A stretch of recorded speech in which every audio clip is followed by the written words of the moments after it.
As the third temple's remedy kicks off in Jerusalem, the world is abuzz with speculation over its real reason. While some says it fulfills biblical prophecy, others believe a more practical explanation exists. What's the truth?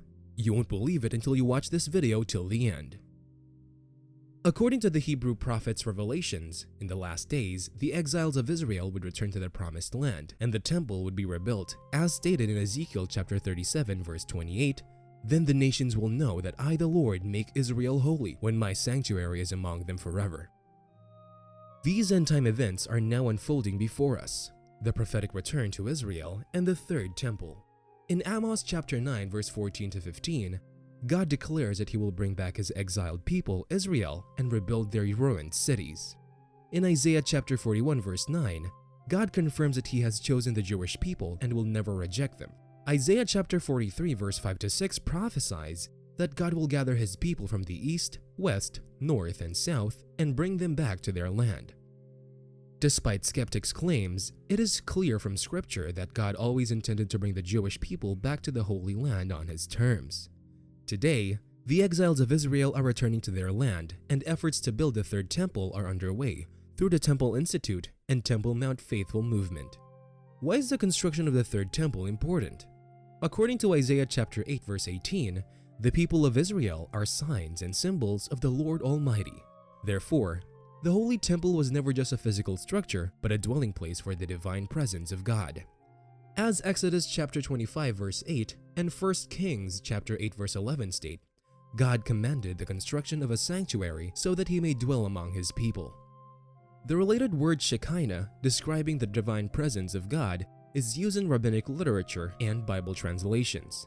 Ezekiel chapter 10 verse 18 to 19 records the departure of this divine presence from the temple, but Ezekiel chapter 43 verse 4 to 7 foretells its return to a rebuilt and eternal dwelling place on the Temple Mount in Jerusalem. Therefore, the temple has eternal significance, as stated by Rabbi Moses Maimonides, a medieval Jewish philosopher and Torah scholar. In Hilkos Bais Hebakira, the law of God's chosen house, it is written that the temple served two primary purposes as follows: to reveal the divine presence of God which dwelt above the mercy seat of the Ark of the Covenant. I will meet with you and give you all my commands for the Israelites. To facilitate the offering of required sacrifices. However, since the destruction of the Second Temple in AD 70, the Jewish people can no longer offer these sacrifices, and 202 out of the 613 mitzvot in the Torah cannot be performed without a temple. In the absence of the temple, the Jewish people now worship the God of Israel and their local community synagogues, and through the study of the Torah, they now offer tefillah, teshuvah, and tzedakah instead of animal sacrifices. According to Bible prophecy, the Lord tells the prophet Ezekiel that the prescribed sacrifices will be offered in a future temple. The north and south rooms facing the temple courtyard are the priest rooms, where the priests who approach the Lord will eat the most holy offerings.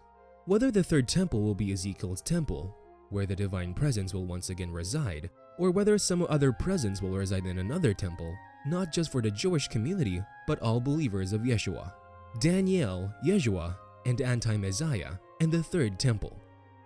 The prophetic writings of the book of Daniel and the Brit Chadashah provide significant details about the role of a rebuilt temple in the end times. The anti-Messiah's defilling of the third temple before the return of the true Messiah is mentioned in both Daniel and Yeshua's teachings. They refer to this spiritual defilement in the temple as the abomination of desolation. According to Yeshua, when you see standing in the holy place the abomination that causes desolation, spoken of through the prophet Daniel, let the viewer understand. Then, let loose in Judea flee to the mountains. The prophet Daniel prophesies that the Messiah would be cut off before the temple's destruction, and the people of the ruler who is to come would destroy the city and the sanctuary.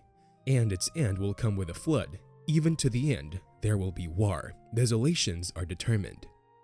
This prophecy was fulfilled in AD 70 with the destruction of the temple, just 40 years later after Yeshua HaMashiach was cut off by his execution on a tree. In the study of the end-time scriptures, including the book of Daniel and the Brit Chadashah, significant details exist about the role of a rebuilt temple in the end times. It is believed that the anti-Messiah will define the third temple before the return of the true Messiah.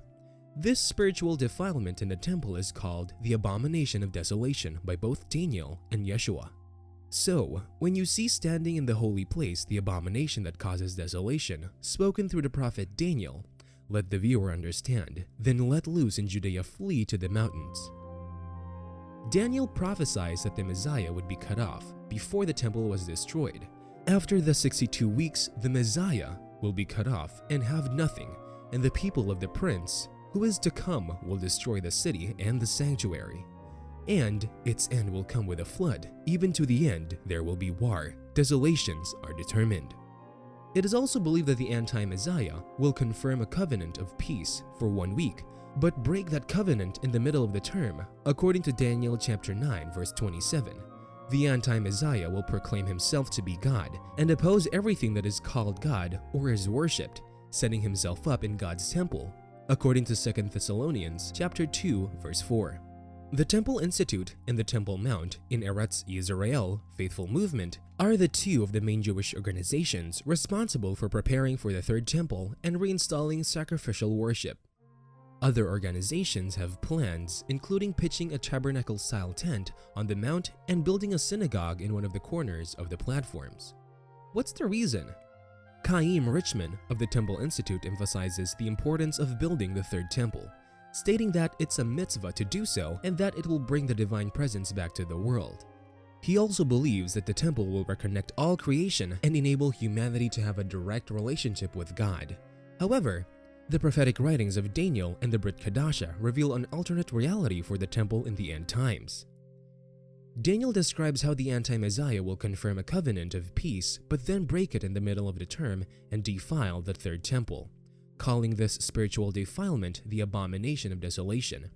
Moreover, 2 Thessalonians warned that the anti-Messiah will proclaim himself God in the temple. Despite this, the Temple Institute has prepared everything needed for the Third Temple, including the ritual garments, vessels, and the golden menorah. The Levitical musical instruments have also been crafted, and the Temple's Institute School is training Kohen to perform the temple duties. The final element, the red heifer, is being bred in Israel to be sacrificed to purify the priests and vessels. However, the temple still needs a location to be built, and the 37-acre platform on the Temple Mount is contested by the Muslim world, who call it Al-Haram Al-Sarif, the Noble Sanctuary. To protect the Noble Sanctuary, also known as the Temple Mount, the Muslim world has become experts in organizing riots and engaging in acts of terror on the streets of Israel.